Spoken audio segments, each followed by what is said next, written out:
Hello and welcome back to Monday Night League One Roundup. We are live discussing all 12 games from the weekend and also the games coming up, as well as looking at the League One table and discussing Dave Artell's today's departure from Crewe Alexandra following their relegation to League Two after their 2-0 defeat on Saturday. That left them with 29 defeats in 40-odd games as well this season. Some big results at the bottom as well as the top. Here to discuss them with us is Jake from the Stacey West Podcast. Also, a long life suffering Lincoln City fan. How are we doing, Jake? Yeah, not too bad, Ben. Got to see what a proper good old League One side was like on the weekend. But apart from that, no, excited to talk about League One again. It's been a good weekend. It's been dramatic, and yeah, good to hopefully have a nice double header as well next week. Once we've had the Easter fixtures, should be closer to the season. And to be honest, Ben, I think I'm back ready for a bit of a break.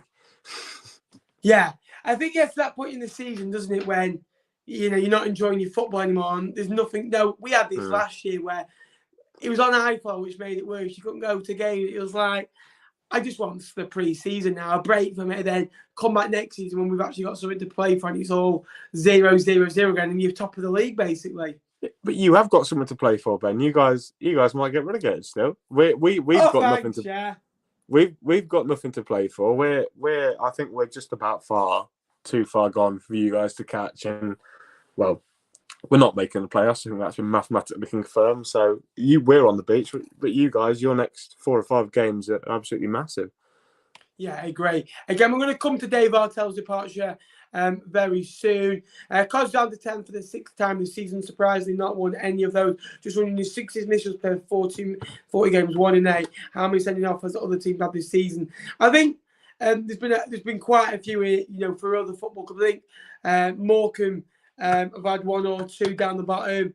I think Accrington have had quite a few as well, haven't they? I think they seem to be the red card specialists. If you don't know, Alex Cairns got sent off for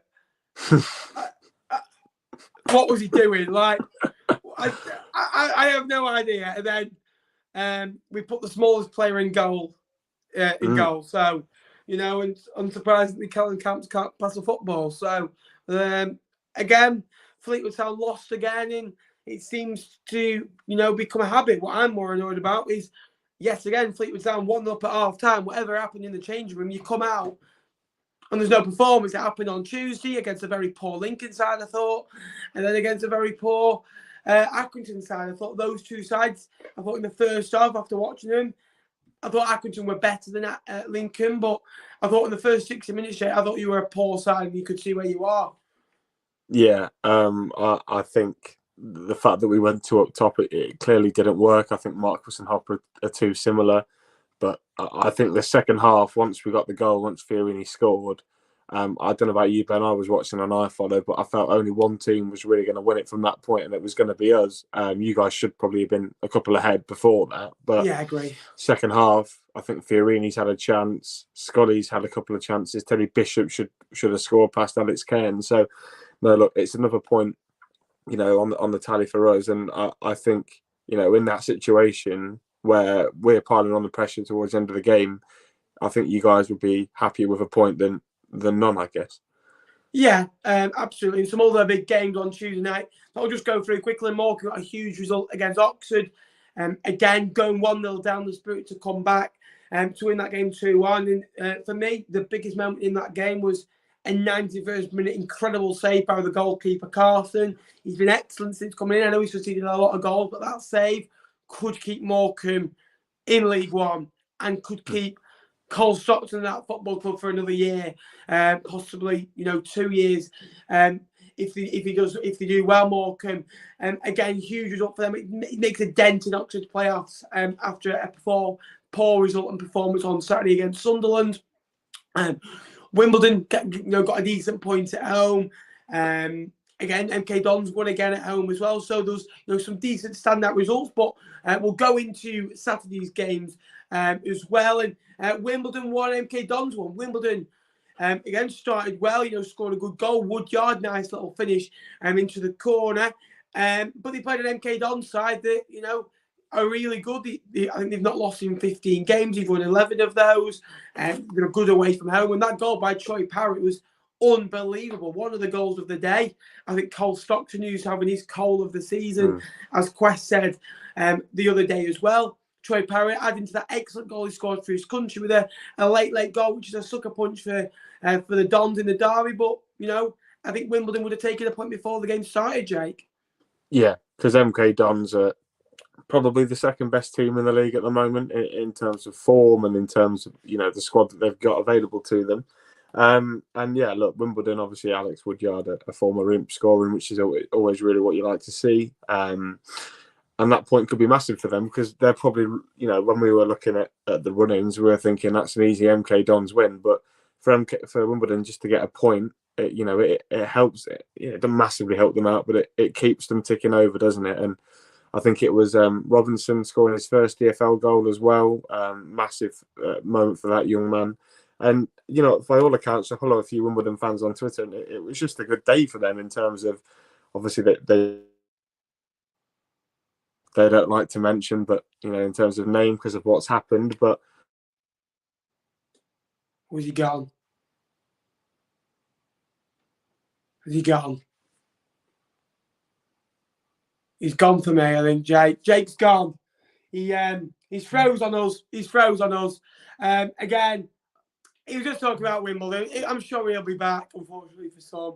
Again, we'll get him back in the show as soon as possible. Again, so a great result for MK Dons there, but a good result for Wimbledon again. And their running is looking tough, but there's points available for them. You've got Crewe and Fleetwood still to play. You've got Accrington at home still to play, and you've also got Wycombe. So a big 4 games where you would be hoping to add some points. Jake, you're back now, mate. You froze before. You're back. Sorry. Yeah, Wi-Fi issues, mate. Living out in the sticks like I do is quite bad for your Wi-Fi. Status, mate. You just can't find that connection, can you? Right. Do you want to bring Tinder into this? Because I am more than happy to do so. Plus, I am your right-hand man, quite literally on the layout of the screen and trilogy that night we went out. So I shall be having none of that. Thank you, Ben Natman. Yeah, we didn't go to trilogy anyway. So Wimbledon have still got... How many points have they taken, Jake? Crewe away. How many going to take there? 3? Who are we talking about then? Wimbledon. Look, Crewe players might have a future to play for, and they'll still want to be getting League One moves next year. I don't think it's an easy place to go, especially when they've just lost their manager. I think the under 23 manager looks set to take charge. So yeah, I think Wimbledon probably will be aiming for 3, but I think 1 point is probably a bit more realistic. Wycombe at home. How many are they going to get out of Wycombe, Fleetwood and Accrington then? Are you saying Wimbledon are going to go down? Yes. Do you think it's a 3-horse race between the Cods, Gills and... Yeah. Yes. Morecambe? Yeah, I'm starting to think that Wimbledon... Look, Ben, you cannot go on a 23 half the season without winning a game and stay up. Like, yes, League One is horrendously poor down the bottom. The standard of teams is horrendous. But you cannot allow...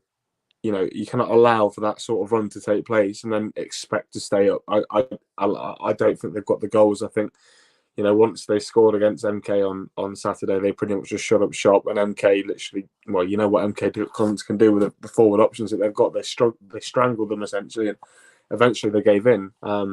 But no, I think it's one of the 3. I know who I'd like it to be. But no, I think Wimbledon will be joining Donny and Crewe in League 2 next year, unfortunately for them. Yeah, agree. And next up, Burton against Plymouth again. 5 points from 9 for Burton now, Jay. It isn't good at all. It's 9 points from the last 39 available as well for them. It is a good point at home to Plymouth. I always think that.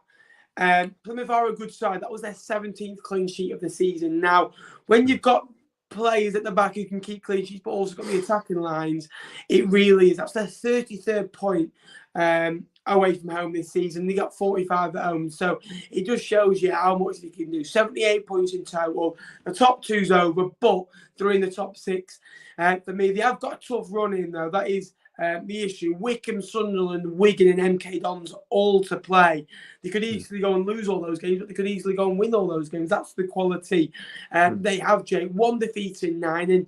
And when they've got that quality, it's a blessing, really. But again, Stephen Schumacher, first real managerial role, unlike maybe, an Alex Neil or a Paul Warne or those type of man, or a Gareth Ainsworth who, you might fancy taking you into the last 6 games of the season. Do you think there'll be a bit of nerves there for Plymouth, or do you think they'll get the job done? And I think they're only 1 result away now. Yeah, look, I don't think having a rookie manager sort of means anything really. Yes, I know Liam Manning managed abroad, and I think he was heavily involved at Chelsea as well in a managerial role in terms of the youth academy, etc. But I don't buy this inexperience going into a playoffs. And look, sometimes that can help you because Stephen Schumacher might not know what he's getting himself in for, so I don't think there'll be anything for him to be scared of. And Plymouth, like you say, they've got a really tough run in that those 4 games will be difficult for them, but on the form that they're on, you'd probably bank them to win 2 of them, given, and you know what, we challenged them a couple of weeks ago to go and beat these bigger teams. Well, they did to Oxford, didn't they? So, look, I wouldn't be surprised to see them confirm their place in the playoffs maybe by Easter Monday at the latest. They've been really impressive this season. And Stephen Schumacher, he's learned off an experienced manager, hasn't he? And Ryan Lowe, where he was at Bury with him before, obviously went down to Plymouth with him as well. And perhaps, like I say, perhaps he got that little bit of know-how of getting promoted with Bury, but also that freshness and that fresh sort of mental attitude might just help Plymouth get over the line. I don't think they'll win the playoffs. I don't think they'll be there, but Argyle fans, it's an exciting time for them because even if they don't get promoted this year, they've got a real chance next year. Yeah, I agree. Talk about exciting time. Bolton have been on a really good run in their last 15, 20 games of the season. Has given them something to, maybe they were dreading football. Now they can't wait for next season. When you've got that, I think it's really good. They have drawn the last 3 1-1. And the last 4 goals that they've actually scored have come between the minutes of 76 and 90 plus. Again, the one previous coming away when at Crewe with Bakayoko scoring. But they are playing Sheffield Wednesday. They did get a point against. Wednesday would be disappointed. Now, they've only taken 26 points away from home out of 20, which is 1.3 points a game. And that's not good enough. I always say you can take 1.5 points away from home and 2 points at home a season. You're kind of looking at around about 85 points because you get 46 at home, 46 at home, and you get those types of results that you can grind out. You get about 70 to 80 points, but you can get into the playoffs really, and that will see you in the normal League One season. They're not out there at home. They're unbelievable, and that's what's making the ground up for them. Jay, 20 wins 6 away games of the season. This is what we said. This is why we said they might not make the playoffs because it's all going being 1 clean sheet and 5, winning 20 games this season, and it's tough. They have got good quality like Lee Gregory's been back on form. Barry Bannon, who's created 18 goals, whether he scored them or assisted them. I know they're playing a good Bolton side, but it's a 90th minute and you should be doing better. Yeah, I think I took quite a bit of stick, didn't I, last week for saying Wednesday weren't going to get in the playoffs, and look, teams like Plymouth Argyle go and win at Bolton. That's the that ultimately is the difference. And they go and win 1-0. They scored a goal and shut it out. And look, Sheffield Wednesday, I seem to remember they've been poor from set pieces all season, defending set pieces. I think we scored 2 set pieces against them, and we scored 4 goals passing this season. 2 were set pieces, and look, 90th minute, a win for them, especially with results going around them. They weren't to know that Oxford were going to lose, but still, results did go their way, didn't they? Really, in terms of the top 6 and stuff like that, with MK dropping points, some Oxford dropping points, etc. It would have been massive for them to come away 1-0 winners, but they shoot themselves in the foot, don't they? Constantly, and especially when you're playing a team like Bolton, who, like you just said, score goals so late in the time. So time and time again, they've scored late, haven't they, this season? And I think they did it a couple of weeks ago against Wigan. They did it again last week as well, didn't they? I seem to think they scored late on against Pompey, maybe on Tuesday as well. Look, you've got to be doing better. And a club of Sheffield Wednesday, the finances backing the manager himself, who they took off Doncaster, and the players that they've got, it's not good enough, Ben, for them to concede a last minute set piece. So no, look, this is it with Wednesday. This has been the story of their season, and for Bolton, obviously a good point for them. I think they'll be really excited for next season, sort of similar to what we sort of said with Argyle as well, although obviously Argyle are doing much better in the league. But yeah, poor Wednesday shooting themselves in the foot. But how many times we said that this year? Yeah. Again, we go to Cambridge against Morecambe now. Well, it could be easy for Cambridge to hit that 50-point mark and maybe just say, well, that's it. Well, they've won 3 of the last 4 games. You know, I know they lost 4-1 at home to Wycombe the other day, which was a good result for Wycombe. But they bounced back against a side they should beat, and they did it really well. And what was good, Smith and Ironside scored. They've made over 50% of their goals this season. Morecambe, again, I thought were okay on Saturday. I thought they were resolute. I thought they shut them out. I thought they were, they are fighting now. I think those results are giving Morecambe a little bit of confidence. And when Cole Stockton gets one, he's going to go on and score and run. Has he time? We said, he's on the goal drought at the wrong time. Has he started scoring at the right time? He scored a big goal, a big couple of goals in recent games as well. Was it a penalty for me? Soft, very soft. I've seen, worse given. But also Morecambe have won late on in the game away at Bolton. Should be given. It's a stonewall penalty. They've been told it should have been. Even if he doesn't miss it, they go down to 10 minutes. I think they see the game out. And then that's a look. And that's 2 points that, Morecambe have. And I think with what Morecambe would go on 40 points, I think Morecambe would think, right, we can get one more result from our last 4 games of the season. Or maybe because of Morecambe's goal difference, get a win and a draw. I think they stay up. Now you're looking, they might have to win 2, draw 1, possibly. And that, I think, for Morecambe would be a worry. They conceded 82 goals. Now, their game, though, if you read their games that they've got left, are tough. But you've got to remember, Jake, Portsmouth and Cheltenham don't have anything to play for. And by the way, those 2 football clubs have either been really good at times this season. Portsmouth, before the last 5 games, he had 13 points. In the last 5 games, they got 2 points. So I wouldn't be scared of them. Charlton won't be scared of them. Sunderland, last game of the season, I think if they're in the playoffs, we've seen what happened with Sunderland when they can't get top 2 or they can't do anything else.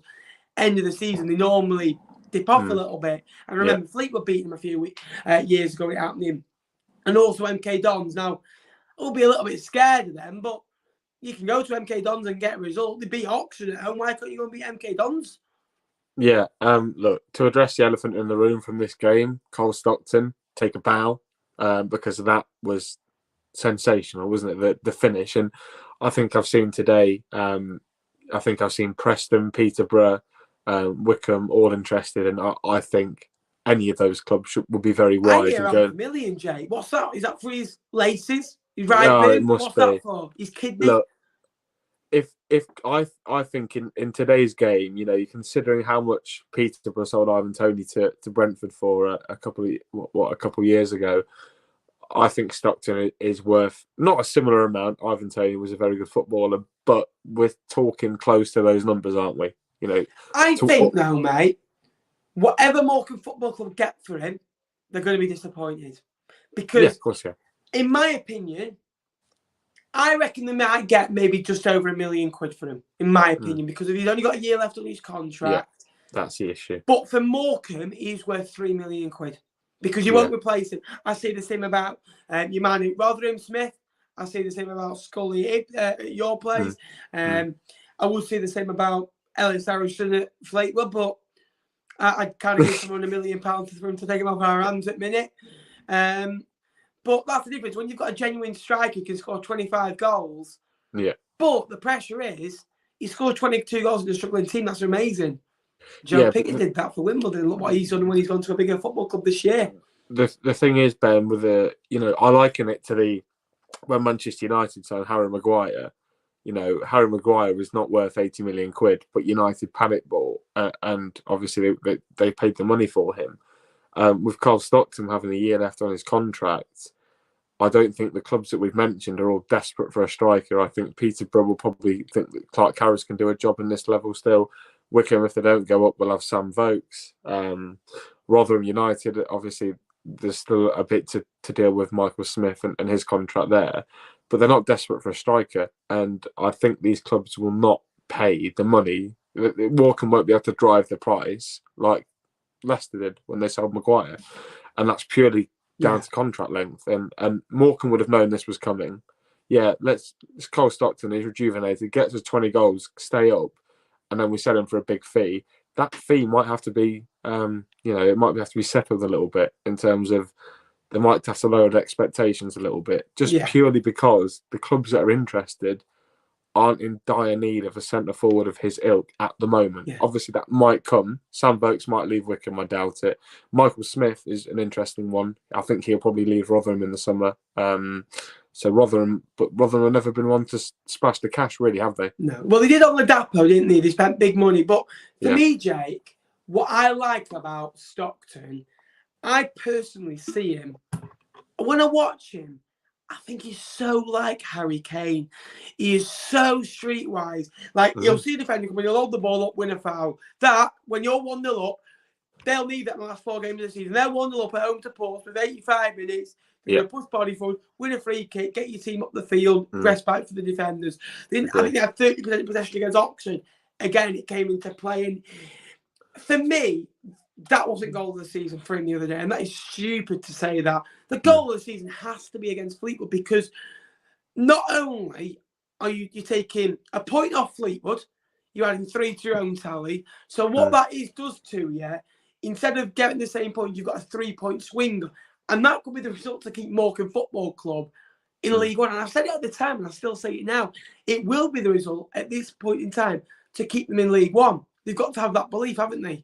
Yeah, do you know what, Ben? I hope when they do the Quest highlights for goal of the season in League One, I hope they use your clip of the chip. I really do, because it was, well, I mean, it's probably the best thing you've filmed all year, Ben, in terms of you got the goal. Do you know what I mean? Well, Anthony Scully's against Fleetwood at the start of the season, you did pretty well, but like, you got it perfectly. Like, the moment the ball goes up, just comes down, just in the time, you hear the disappointment in your voice, you see the Morecambe limbs. Honestly, it was enjoyable viewing.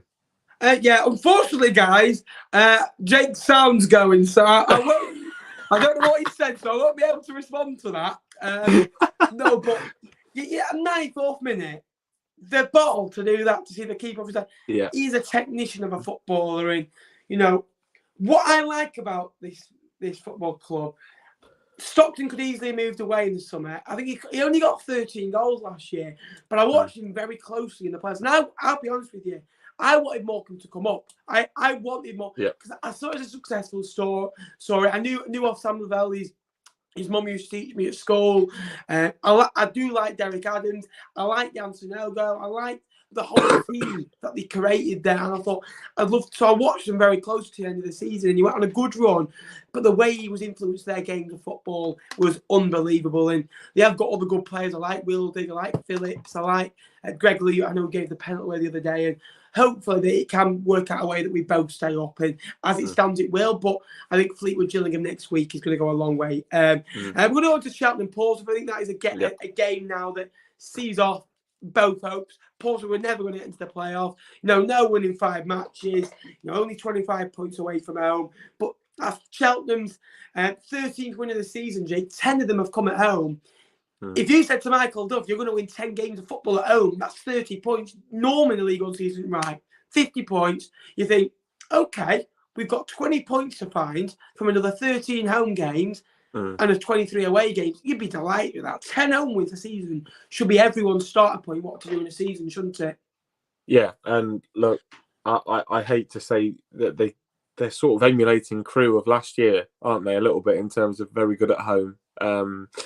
And look, Cheltenham are really good under Michael Duff. I think we've said this countless times, Ben, how Michael Duff has done amazing since walking into the job, and to evolve that club from a mid-table League Two club, because that's probably where they were when he walked through the door, to be a club that have finished comfortably, very comfortably in mid-table, the division above, and they've had some good results on the way, haven't they? They drew with Wednesday, obviously beating Portsmouth here. I think Cheltenham fans, yes, they'll be wary of the second season syndrome that comes with promoted clubs. But I think they're absolutely fine. I think they'll be established at this level for a couple more years. I do quickly just want to touch on Portsmouth. Like you said, they went on those runs where they won a load of games and now they're not in such good form. I did see that their away end was booing Danny Cowley on Saturday. Now, that's something that I feel quite strongly about in terms of Danny Cowley is an absolute idol of mine. I think Danny Cowley is doing, I wouldn't say he's doing a phenomenal job at Pompey yet, but he will do. Give him time and he will rebuild rebuild Portsmouth. I've got no doubt about it. I just think that this season with the budgets, there are budgets bigger than Portsmouth in League One this year. And getting rid of Cowley would be going back to square one. Sorry, Ben, I'm a massive Danny Cowley fan. You might be able to tell. Yeah, I agree with you. I do agree with you. And they're playing a really good side who are annoyingly frustrating to play against. Now, for me, I don't agree with booing any manager. I've never did. I didn't feel comfortable with Fleetwood doing it with Grayson. Did I want Simon Grayson to lose his job? I don't like managers losing his job. Do I think we needed to let Simon Grayson go? Yes. Do I think Fleetwood would be in a better situation with Simon Grayson in charge? Yeah, I do. I can't believe I'm saying it. I do believe that. I'll come quickly on that later on in the show. Again, what I like about Cheltenham, they've got good players. Teti, who they brought in, May up front, who was on the goal drought, who's one game without a goal. Right in midfield, you've got another assist as well. And then they've got, Boyle at the back. They've got, Sarah who scored the goal the other day. So it is important that they keep hold of these players and retain them because they are key. If they lose them, they could be screwed. That's where Crewe have gone wrong. They lost the big 5-6 players. Yeah. They didn't respond. And when you lose your players, Fleetwood have done similar. That's why Fleetwood are where they are now. And again, we're going to come on to Crewe now. So big result that for Doncaster, Jake. Now, they've got 4 games to go. And I said to you before the show, I do think Doncaster are gone. But if you can beat Bolton, which is a big ask at home, you go to Shrewsbury and Burton thinking, if I can get 4 points, get me to 40 points by the last day. They're not going to beat Oxford in the last game of the season. I'm quite sure of that. But they could have a chance on the last day of the season to stay up after an awful season. Would you maybe agree with that? Look, I don't think they're going to stay up, by the way. I'll make that clear. And I think 7 points is possible. Bolton, Shrewsbury and Burton. Burton and Bolton are at home. Shrewsbury season's over on the beach. Yeah, no, look, I do agree with you, Ben. I think it was just last week, wasn't it? We were saying we'd be surprised if Doncaster. I think we were saying that 43 was the mark where you were going to sort of stay up, 43, 44, 45. And I think a week ago that would have involved Doncaster getting a heap ton more of points, wouldn't it? But I don't know. This win against Crewe, I think a lot of Donny fans are tweeting that it's given them a little bit of hope. But ultimately, look, the running is favourable. Don't get me wrong, but the way this Doncaster side have been so inconsistent all season, I don't think you could bank on them getting 4 positive results in a row. Yeah, and the fact that they lose games at their own will. Look, Tommy Rowe getting his 9th for the season it is good for him, and Josh Martin, a really good signing from Norwich. Obviously, was at MK Dons. They came and did the business against Crewe, but we just have to remember that they've beaten Crewe, who are relegated, who had nothing who essentially had nothing to play for. So, look, they're going to face sterner challenges in the next 3 weeks. I don't think they'll stay up. I think they might make it close. I don't think it will go to the final day. But it's the hope that kills you, isn't it, ultimately? Like, I'd hate to be a Doncaster fan at this moment in time. Yeah, I agree. And we're going to come on to Crewe now. Now, all I'm saying is about Grayson, I think if you look at it, Fleetwood, I've attacking players in Crane's lineup, but the formation is negative. I think we're maybe 1 point better off. That's it. And that could be a point difference. That's all I'm going to say. Now, Crewe are parted company with Dave Artell today now. It is the right choice. When fans are saying, I'm going to boycott, there's banners, and he did look like a finished man, Dave Artell. If I'm honest with you, when I read the statement, I thought it'd be one of those statements that is a long-worded one. It was very to the point. Now, I think some Crewe fans have forgotten what he's done. Like, 5 years, a promotion. They were 19th in League Two, and they've come up, done really well, sold all the players, and I felt the statement was at a poor touch, Jake. Yeah. Look, and they came 8 points off the playoffs last year, Ben, as well. So, a really good job that Artell did. He got promoted there as a player, so he's no doubt a club manager. I just think the timing is weird. Yes, it was inevitable at this moment in time that Dave Artell lost his job, but think they could have done it 5 months ago because they were rooted to the bottom of the table 5 months ago, weren't they? Yeah. And they could have. I'm not saying they would have made an impact, but they could have changed the manager there. I understand wanting to give Dave Artell, because he's a club legend, a bit of time. Or you either do it then, or you allow him. You part company at the end of the season. I don't understand why they're going to get a manager in that's going to play 4 or 5 games, that's going to mean absolutely nothing in the terms of the season and where they're going to finish. And it's also a bit of a waste in terms of the new man that's going to come in is not going to have any input. Do you know what I mean? It just seems a bit of a waste. So, look, it's the right call. It's absolutely the right call for the season they've had. But I just think they could have done it earlier whilst they were still within touching distance, and they might have stayed up. Agree. Or they do it at the end of the season where it's a fresh overhaul for the new man, recruitment, etc. I just think the timing's a little bit strange. Yeah, I think it was maybe him going, right, yeah, maybe a break out of football, but I also think he was maybe pushed for me. Because people go, oh, he's left, but for me, I think overall, what he's done at that football club, is to be desired. And we're going to skip through these games now. Again, I hope he gets a chance, though. I don't know about you. I hope he gets a chance. I hope he gets another chance. Maybe not in this level. I'd have him at Fleetwood. There we go. Dave Artell to be the next Fleetwood manager. If you think about it, the players that he's brought through and developed and sold on for big fees, Andy Perry and G, Pickering, I know Larry's still, again, another one that, has come through the ranks. There's loads that he's brought through that have been sold. Fleetwood's a perfect club. Yeah. There you are. Make some phone calls, Ben.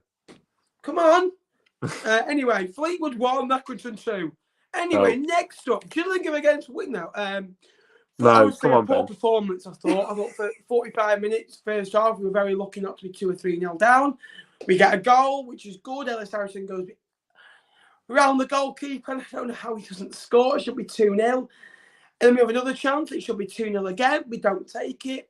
We lose a free man. McConville scores. He's one of the best players in this league as well. It's the first away win in 8 games for Accrington as well. And then Cairns comes out of the box and just, I think he forgets what sport he's playing. And just absolutely handballs it. He's an absolute, his biggest fan. But let him go around you and take the chance, because it's 2-1 with 20 minutes to go, with 10 minutes to go. We have a better chance than you getting sent off. We're having no subs. Callum Camp's fair play, smallest player, on the pitch, offering to go in goal, bar maybe Keane Hayes. And to be fair, he makes a save, and obviously the goal goes in. A normal goalkeeper would save it, and it's disappointing. But it's one of those stories. And now Fleetwood's games, Jake quickly relies on Gillingham away. Yeah, it gets bigger, doesn't it? That game against Fleetwood, I think, in a sort of similar way that everyone was building the Man City Liverpool game up on Sunday. I think Fleetwood Gills probably has a similar feel, but a little bit more shit. Yeah. I get what you mean. But a good result. Gillingham, Wycombe, Jake, again 1-1. Yeah. You'd be disappointed as a Wycombe, but Gills only won with result in 5. But the good thing that they have done, they've got 5 points from those 5 games. They have played some really tough sides in there. They've gone to Sunderland, they played Wycombe, who were a good side as well. They played Wednesday in there, and they beat Accrington. So they are playing some tough sides. But they've got 4 games to go, and you'd maybe feel if they averaged maybe a point a game, that could possibly keep them up. Look, I honestly think I have them down to get 4 points. I've got them to beat Cheltenham, draw to Fleetwood, lose to Portsmouth, and lose to Rotherham. I've got them to get 4 points. 42 enough to stay up then? It's mad. I was looking at Plymouth a couple of years ago, went down with 50 points.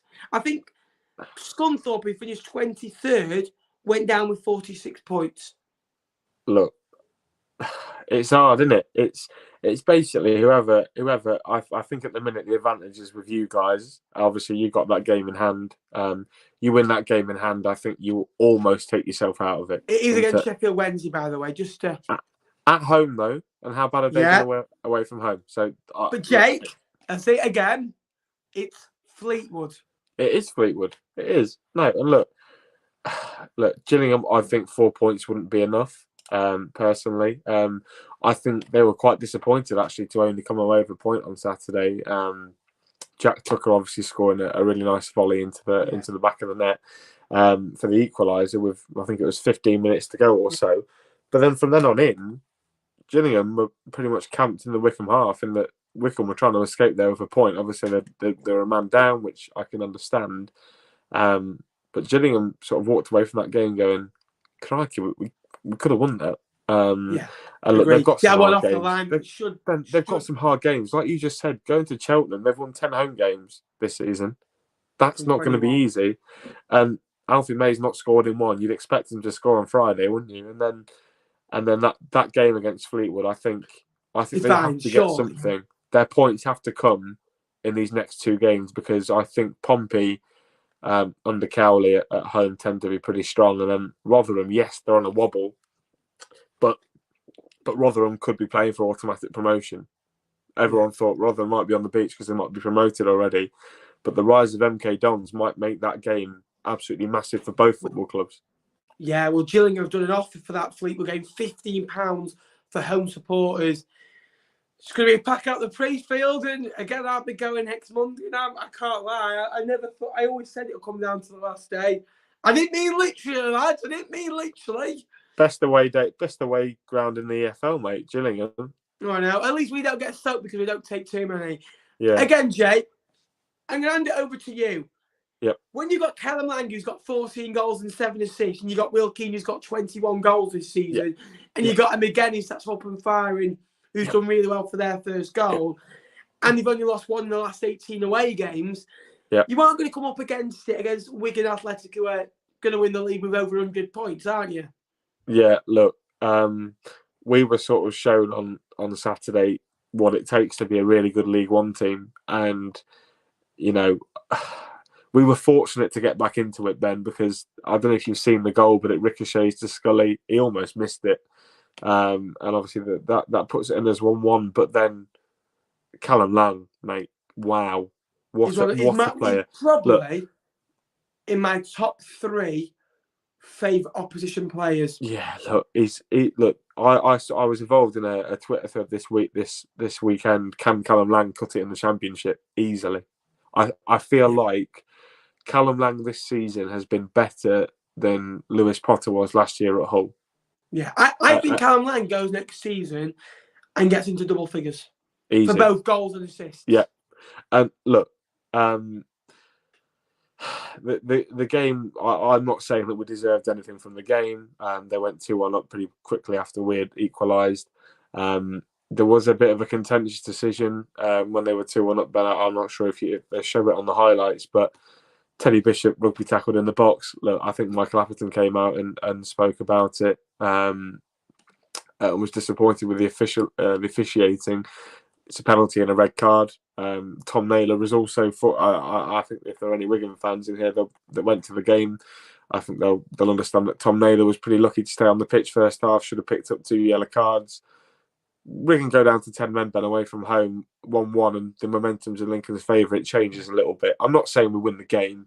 We might get something from it. And then the third goal, I mean, I don't see it personally, but there's a hint of a foul on Teddy Bishop from Josh McGuinness. He pulls his shirt. You see them given, you don't see them given. And then Callum Lang has the nous and the ability to stick it in off the post. And look, fair play to Wigan. They're the best side in the league, I think. That's 13 wins away from home now for them. Fantastic. If you're picking up 39 points on your travels at least, you've done well. And yeah, we didn't deserve anything from the game, but I think with officiating that would have been a little bit better, we might have stood more of a chance. But Wigan had that gear to go up to, whereas we clearly didn't. and yeah, won the game comfortably. But no, I've got no issues with Wigan. I hope they go up. They're a really well supported football club. I like the supporters. Made a lot of noise on Saturday, and they've got a good side. And yes, they might be back here in 2 years, 18 months, however long it's going to be. But I'm just glad to see that they've got the football club back. Yeah, I agree. And what I like about Callum Lang, good footballers have patience. You've seen Vardy at the higher level, 25, not really played into the Premier League until 28, 29, 30.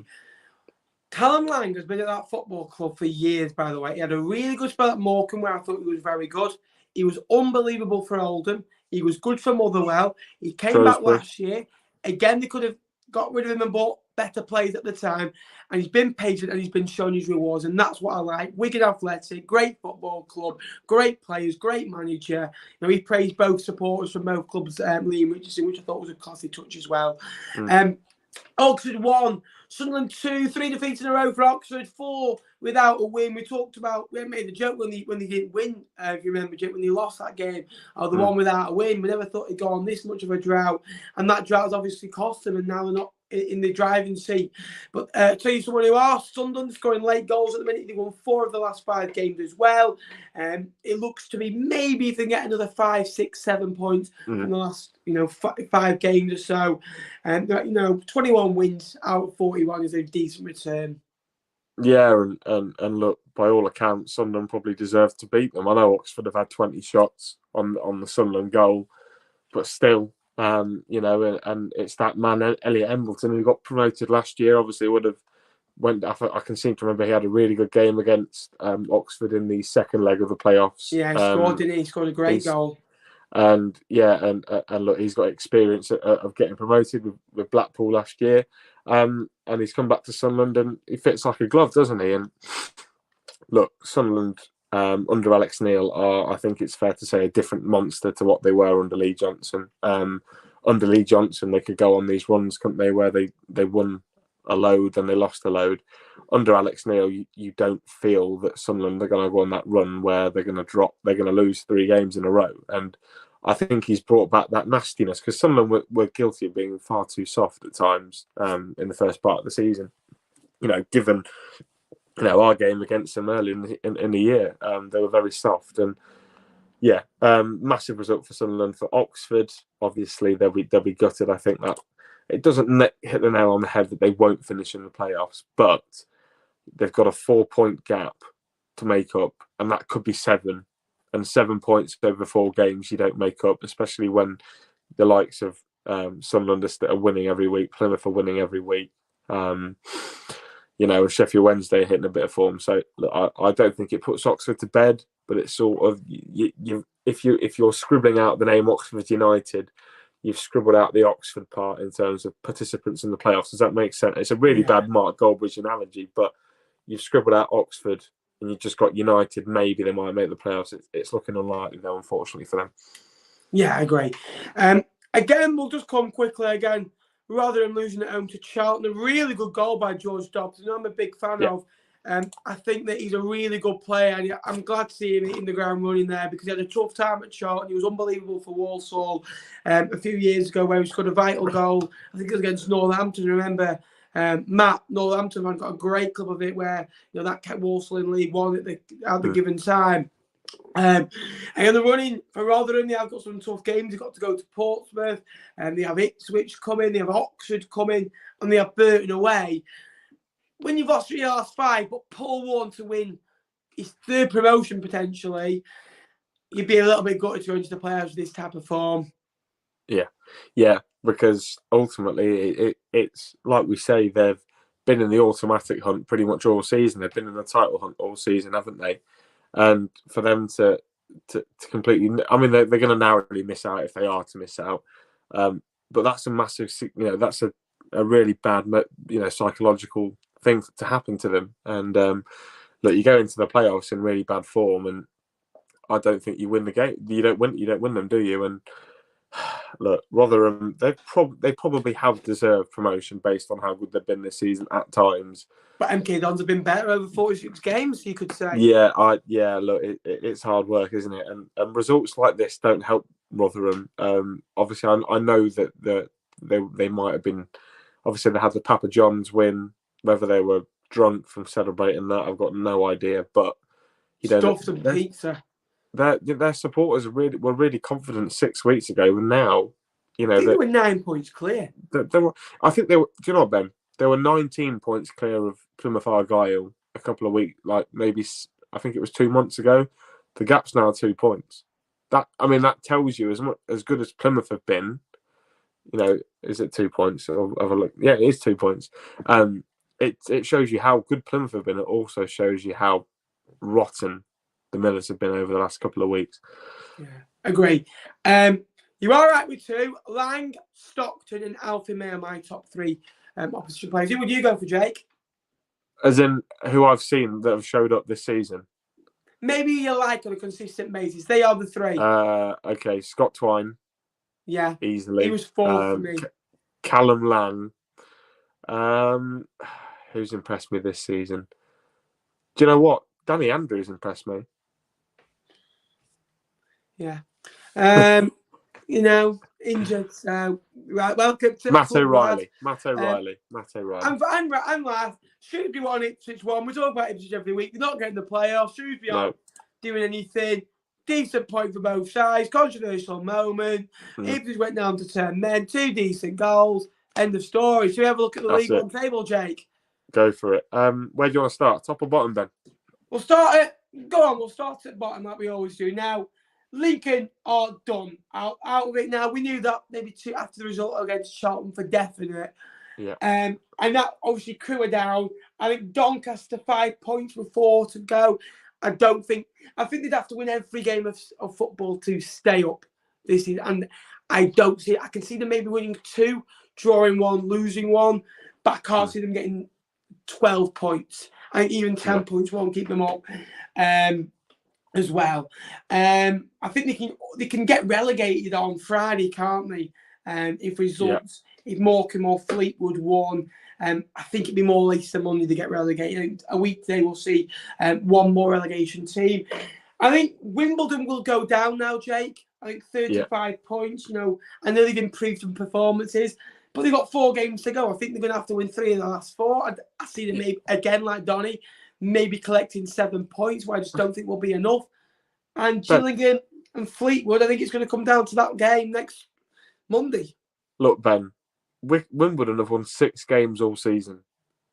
Teams don't change at this. Teams do not change. Teams are in this position for a reason. So late into the season, there is no chance that Wimbledon are going to go on a run where they win half the amount of games they've won all season in 3 weeks. Not going to happen because teams grow traits over the course of a season, and Wimbledon have forgotten how to win. And I think we're pretty safe to say now that this is definitely there to bite me in the backside when Wimbledon stay up on the final day. But for me, we're looking at 3 from 1 now. We're not looking at 4 from 2. We're looking at 3 from 1.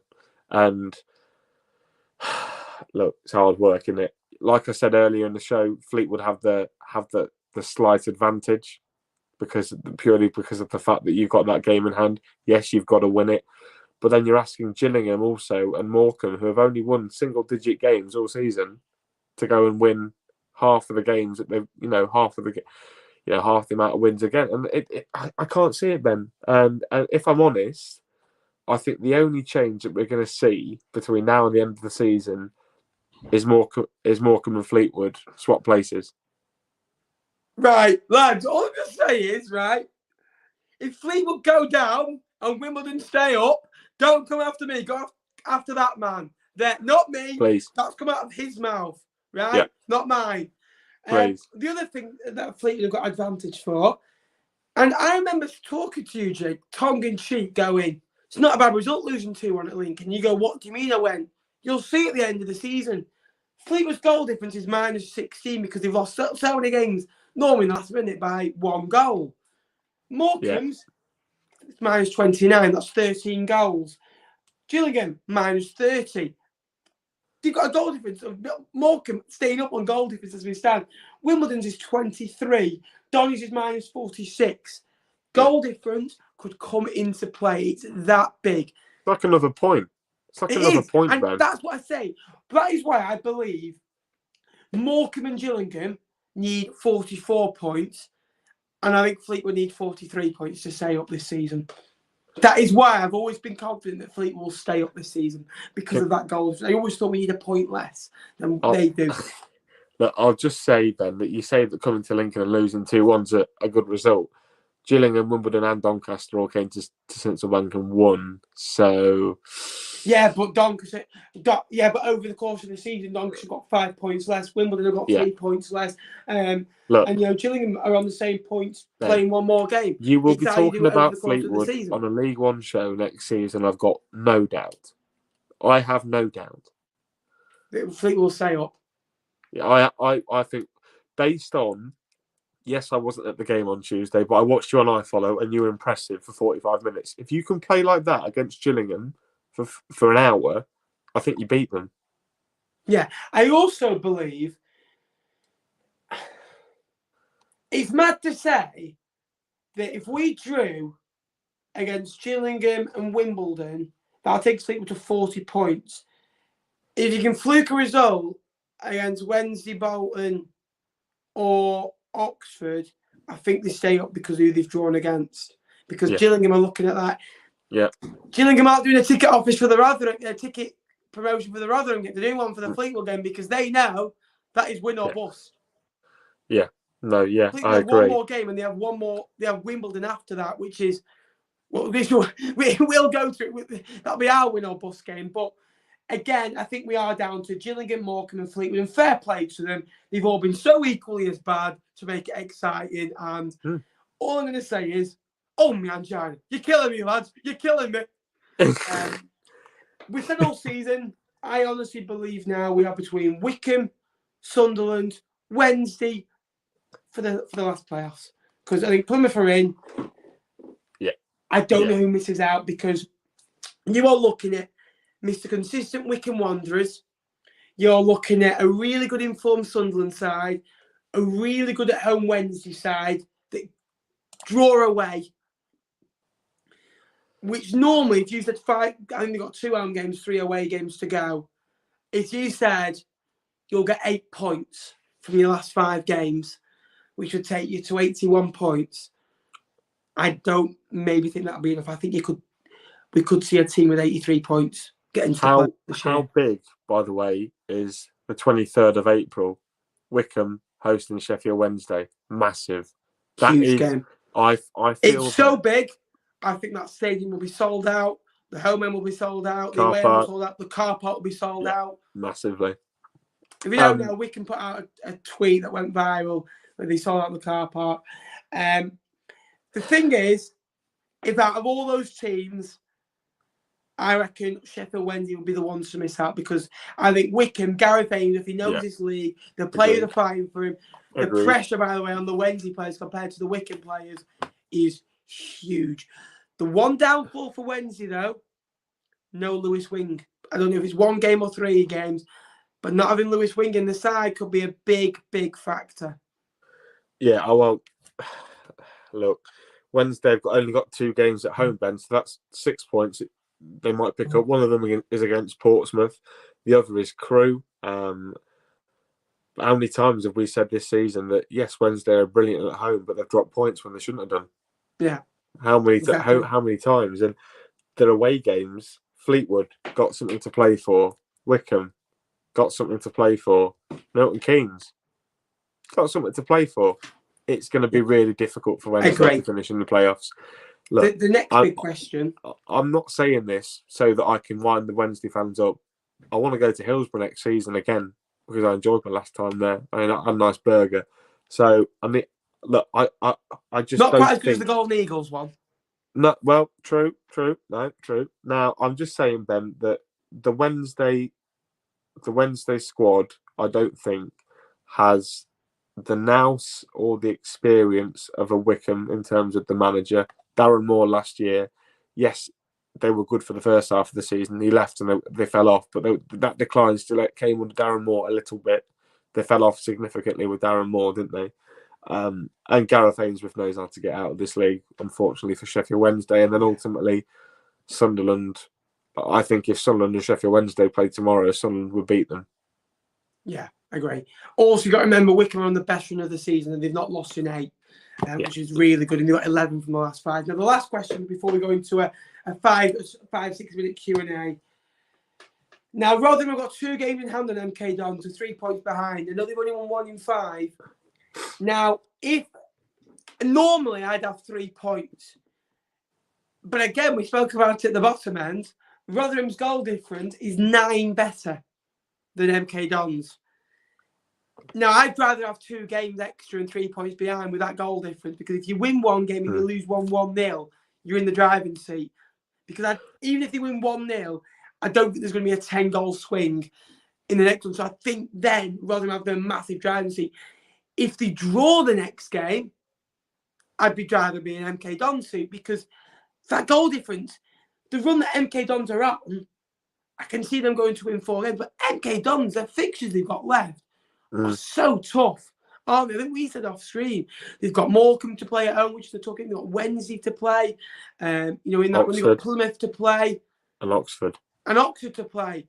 They are 4 tough games with all the teams. Maybe barring Plymouth because they'll be in the playoffs anyway, but they'll want to go into it with a good momentum. Yeah. Whose situation would you rather be in? Rotherham, Ben. Yes, MK Dons have got the points on the board, but like you say, they've got a harder run in.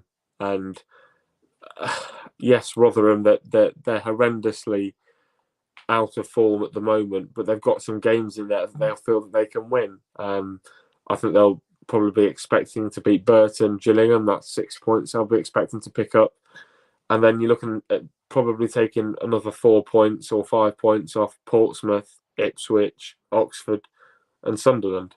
And I think that's enough for them. I think maybe another 9 or 10 points is probably going to be enough. But no, Rotherham, I'd rather be in Rotherham's shoes. Yes, out of form. But MK Dons, they weren't here last year. They're ahead of schedule, aren't they, MK Dons? And I just feel that they're probably better suited going through the playoffs. That sounds weird, doesn't it? I think they're just better suited, and I think it probably will happen. And I'd love to see an MK Plymouth final, an MK Oxford final. Look, I don't want them to go up, because who does? They're a good football team, but I'm backing Rotherham to creep back into that, but it could go down to the final day. Agree. Let's move on. Anyway, guys, last 5 minutes. Send us your questions in just quickly for me and Jake. And if you've not already liked today's show, please give it a like, and also go over to Jake's podcast, Stacey West Podcast. Again, doing really well at the minute. Yeah, we're not doing too badly. We're getting previews out like there's no tomorrow.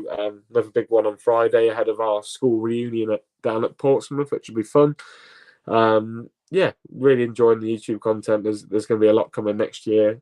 So if you guys could go and give me a follow, that would be massively appreciated, and hopefully give you some good tactical and analytical content for League One next year as well.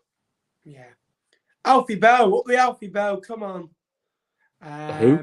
Who? You said Wigan are the best side in the league, but are you sure Bolton are within a shout with that status? Ian Evans won't be happy with you, young man. Yeah. Well, look, I think Wigan fans were singing about Bolton getting battered everywhere they go when they were 1-0 down at home to Wednesday, which was quite funny. But no, Ian Evans talked out his arse, Ben. I don't think there's anything else that needs to be said. Yeah, great. Do you think Gills will stay up? Yeah, no. I think Gillian will stay up instead of Morecambe. No, not for me. Gills stay up instead of Morecambe for me.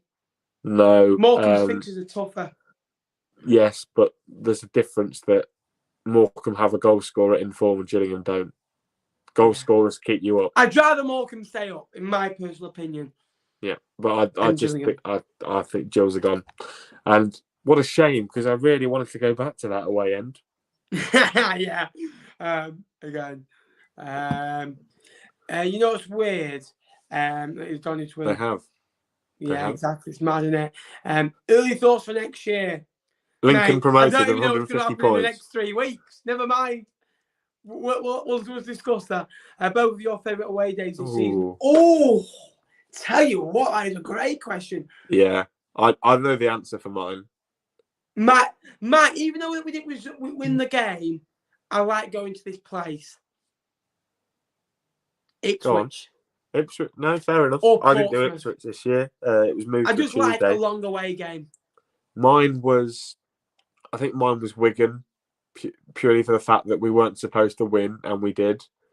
And then I don't know. I think you went, Ben, to the pub that I went to. Did the carvery outside the ground? Oh, unbelievable carvery, by the way. Really good pub, that, wasn't it? Yeah. Yeah.